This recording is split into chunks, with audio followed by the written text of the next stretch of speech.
Good morning, good morning. Today, I want to talk to you guys really quickly about poverty and the strain and the stress it can put on us when we feel like our backs are against the wall. I encountered a young lady yesterday who had a story to tell about how poverty ended her up in jail.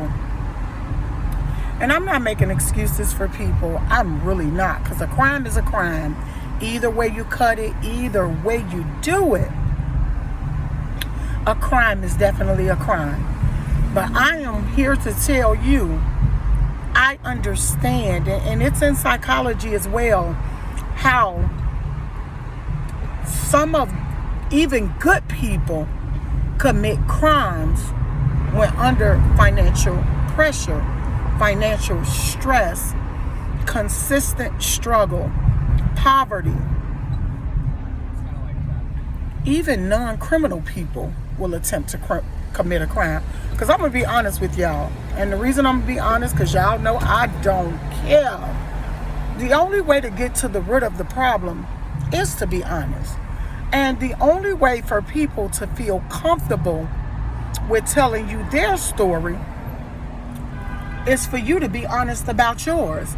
I realize that people will have a whole lot to talk about, but they won't even bring it up out of fear of being judged or not wanting people to know their business.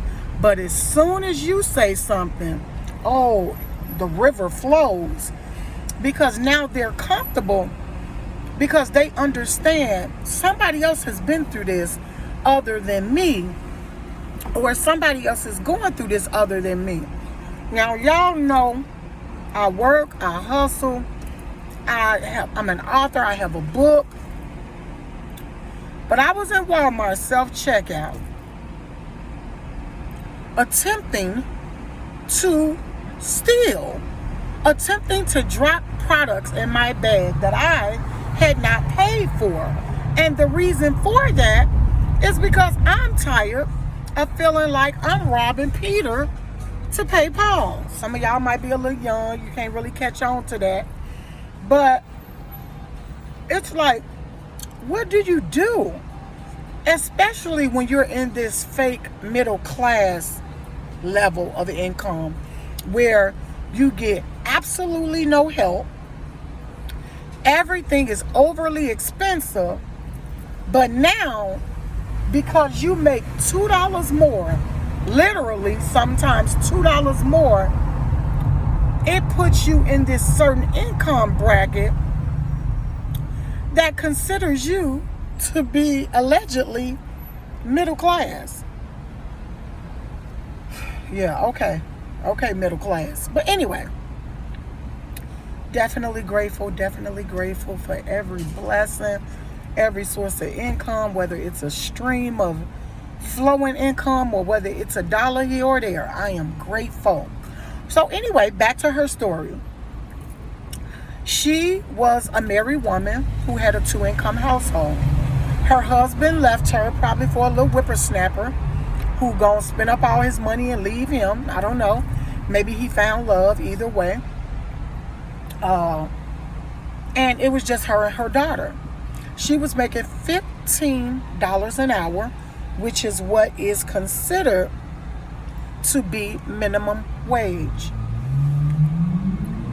$15 an hour. $15 an hour. Now I'm going to jump the subject for a little bit. This is why I shun or have a problem with people who bashes multi-level marketing. You can make $115 an hour doing multi-level marketing. You can make $200 an hour, which is the type of income you really need to live a comfortable life, especially if you live in Illinois. So let me finish this up because I'm almost at work. It was her and her daughter. Her husband left her. Of course, as women, we forget that we are individuals first, even when we're in a relationship or a marriage. We forget to save money, stack money, put money to the side. We forget to have a plan B, C, and D because we're so comfortable and we're hoping that, what we have will last forever. Well, kudos to marriages that last until death do them part. But unfortunately, that doesn't always happen. So, as women, we have to protect ourselves by planning ahead and having a plan B, C, D, and sometimes E and F. I don't mean a man, a dip, none of that. Because people need to understand that they need to heal before they jump relationships. Like going from one relationship to another relationship, that ain't going to help you. And it ain't going to last because all you're doing is taking old emotions, hurt feelings, and baggage into new relationships. So try healing before you jump into another relationship. So anyway, she worked where she was making $15 an hour at. She was working in a department where she was able to steal a little bit of money or pay herself more, one or the other.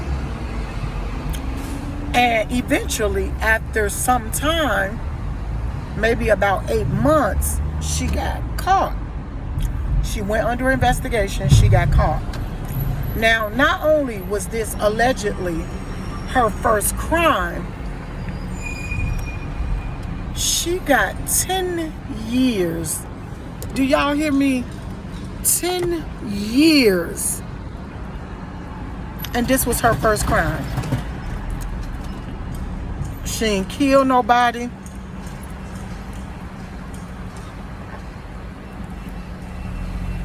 She didn't sell drugs to nobody that killed them. This was her first crime. And they gave her 10 years. She was getting red notices, 5-day notices. Her and her daughter were barely eating.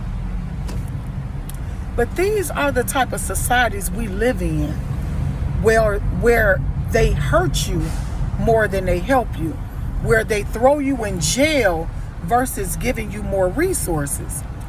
Now, again, I am not making no excuse, honey, because crime is crime no matter how you cut it. Crime is crime. But I will say this. When your back is against the wall, baby, it will take you out of your character. Because I ain't never thought about stealing. Never in my entire life. I don't know. I think when I was 9, I stole a pack of cookies out the store because my mama went bad for me. So maybe I was headed for a life of crime. I don't know. I don't know. She said, no, I couldn't have them cookies, baby. I put them cookies in my training bra and I walked up out of that store. So maybe I was headed for a life of crime. You never know. You never know what the past and the future. You never know what the past and the future holds. But anyway, I've never thought about stealing. And yeah, I know what a lot of y'all gonna say. Well, she could have did a lot of stuff. She could have asked for a raise, denied. She could have went back to school and got a degree so she can make more money. Oh, okay. That takes 2 to 8 years, and that is also accumulating debt. So before y'all start using these judgment words and statements, let's just look at the entire picture. She could have got a second job.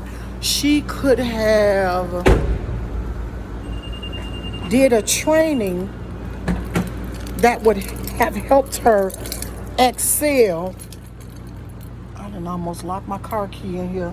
She could have did a training that would help her excel, that would put her in a position to make more money. Yeah, she could have.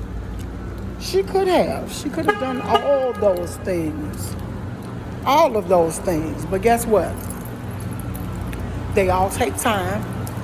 None of them are instant. And she felt like her back was against the wall. So it just is what it is. Poverty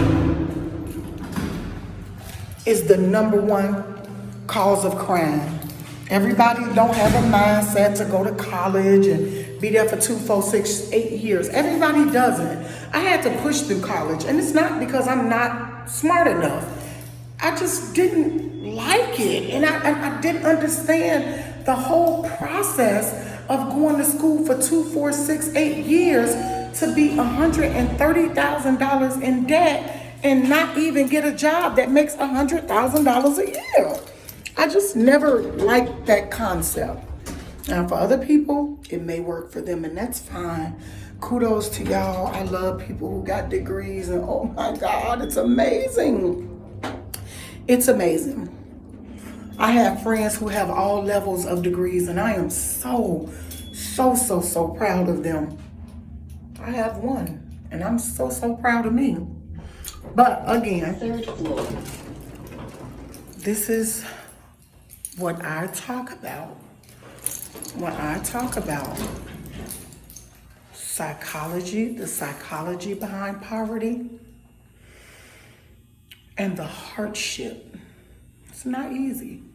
It's not easy. I have a job that pays well. I find as many hustles as I can. I don't live above my means at all.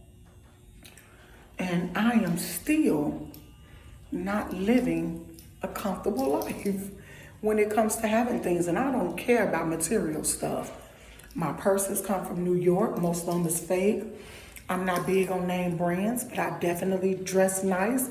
And if I see something name brand that I want, I buy it because I can and because I want to. But am I going to let my lights get cut off to wear name brand, or be homeless to wear a Amiri or Passiri? I don't know.